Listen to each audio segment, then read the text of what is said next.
എല്ലാവർക്കും നമസ്കാരം കേട്ടോ. ഞാനിടുന്ന വീഡിയോസിന് ഒരുപാട് കമൻറ്റുകൾ വരുന്നുണ്ട്.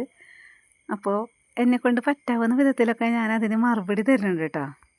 പിന്നെ ടെലഗ്രാം ഗ്രൂപ്പിൽ 120 ദിവസം കൊണ്ട് LGSൻ്റെ സിലബസും 150 ദിവസം കൊണ്ട് LDCയുടെ സിലബസും ടൈം ടേബിൾ ഇട്ടിട്ട് ഞങ്ങൾ പഠിച്ചു തുടങ്ങി. 3 ദിവസമായി ഇപ്പോൾ അത് തുടങ്ങിയിട്ട്. അപ്പോൾ എനിക്ക് സമയം വളരെ കുറവാണ്. അതുകൊണ്ട് തന്നെ നിങ്ങളിടുന്ന എല്ലാ കമൻറ്റുകൾക്കും മറുപടി പറയാനായിട്ട് എനിക്ക് സമയം തികയാണ്ടാണ് കേട്ടോ. അതിലാരും പരിഭവം വിചാരിക്കരുതേ. ഞാൻ മെയിൽ ലിസ്റ്റിൽ വന്നു എന്ന് പറഞ്ഞപ്പോൾ കുറച്ച് പേരൊക്കെ ആദ്യമേ തുടങ്ങി വീഡിയോസിൽ കമൻ്റ് ഇടുന്നുണ്ട്, എത്ര നാൾ കൊണ്ടാണ് ഞാൻ PSC പഠിച്ചെടുത്തതെന്ന്. അപ്പോൾ അതിന് ഞാൻ ഒരു മറുപടി പറയുന്നതിനേക്കാൾ മുന്നേ നിങ്ങളോട് എല്ലാവരോടും എനിക്കൊരു കാര്യം പറയാനുള്ളത്, നമ്മൾ എത്ര നാൾ കൊണ്ട് ഒരു PSCയുടെ മെയിൻ ലിസ്റ്റിൽ കയറി അല്ലെങ്കിൽ ഒരു ജോലിക്ക് കയറി എന്നത് ഓരോരുത്തരുടെയും സന്ദർഭവും സാഹചര്യം അനുസരിച്ചിട്ട് വ്യത്യാസമായിട്ടിരിക്കും കേട്ടോ. ഇപ്പോൾ ഞാനും നിങ്ങളെ ഓരോരുത്തരും വേറെ വേറെ വീടുകളിലാണ് ഇരിക്കുന്നത്. അതേപോലെ ഓരോ വീട്ടിലെയും സാഹചര്യം വേറെ വേറെ ആയിരിക്കും, സന്ദർഭങ്ങൾ വേറെ വേറെ ആയിരിക്കും.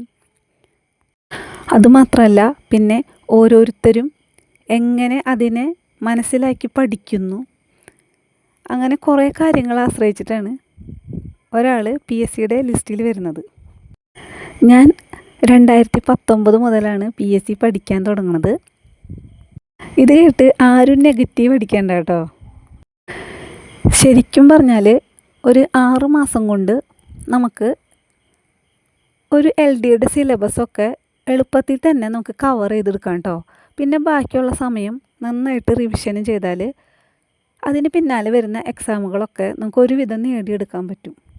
എന്നിട്ട് എന്തുകൊണ്ട് എനിക്കിത്ര വർഷം വേണ്ടി വന്നു എന്ന് പറഞ്ഞാൽ എൻ്റെ സാഹചര്യവും സന്ദർഭവും അങ്ങനെയായിരുന്നു.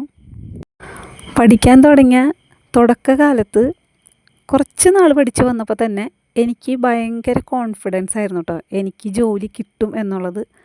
ആ ലെവലിൽ ഞാൻ കഷ്ടപ്പെട്ട് പഠിച്ചിട്ടുണ്ട്. അതിനൊരു റിസൾട്ട് എൻ്റെ മനസ്സിൽ തന്നെ ഒരു പോസിറ്റീവ് എനർജി ആയിട്ട് കിടന്നിരുന്നു. പക്ഷേ അതൊക്കെ കഴിഞ്ഞ് കുറച്ച് മെയിൻ എക്സാമുകൾ വരേണ്ട സമയത്തിന് ഒരു 2 മാസം മുന്നേ എനിക്ക് പഠനം അവിടെ വെച്ച് സ്റ്റോപ്പ് ചെയ്യേണ്ടി വന്നു. എനിക്ക് പുസ്തകം എടുത്തു നോക്കാൻ പറ്റുന്നൊരു സാഹചര്യം ആയിരുന്നില്ല.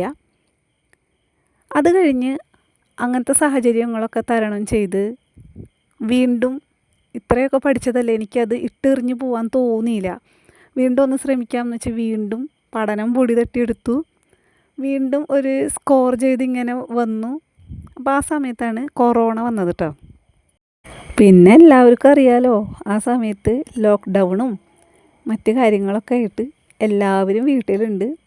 എല്ലാവരും എന്നതിനേക്കാൾ ഉപരി മക്കൾ വീട്ടിലുണ്ട്. അപ്പോൾ അന്ന് എൻ്റെ ഇളയ മോള് വളരെ ചെറുതാണ്. എങ്കിലും ഞാൻ വിട്ടുകൊടുക്കാൻ തയ്യാറായിരുന്നില്ല. അവളെയും കൊണ്ട് തന്നെ കഷ്ടപ്പെട്ടിരുന്നു പഠിച്ചു. പക്ഷേ എനിക്ക് കൊറോണ വന്നു, വീട്ടിലെല്ലാവർക്കും കൊറോണ വന്നു. അതിനുശേഷം ഭയങ്കര ആരോഗ്യ പ്രശ്നങ്ങൾ വന്നു കേട്ടോ. 2021 LGSൻ്റെ LDCയുടെ ഒക്കെ എക്സാം നടക്കുന്ന സമയത്ത് എനിക്ക് ഭയങ്കരമായിട്ടുള്ള പ്രശ്നങ്ങളായിരുന്നു. ഒന്ന് എണീറ്റിരിക്കാൻ പറ്റില്ല, അങ്ങനെ ഭയങ്കരമായിട്ടുള്ള പ്രശ്നങ്ങൾ വന്നു. അപ്പം അങ്ങനെ ആ സമയത്ത് എക്സാമും എനിക്ക് മര്യാദയ്ക്ക് സംതൃപ്തിയായിട്ട് പോയിട്ട് എഴുതാൻ പറ്റിയില്ല. ആ സമയത്ത് നടന്ന LGSൻ്റെ എക്സാമിനാണ് ഞാൻ സപ്ലിമെൻ്ററി ലിസ്റ്റിൽ ഉൾപ്പെട്ടിട്ടുണ്ടായിരുന്നു. ഈഴവ കാറ്റഗറിയിൽ റാങ്ക് 18 ആയിരുന്നു കേട്ടോ എനിക്ക് കിട്ടിയത്.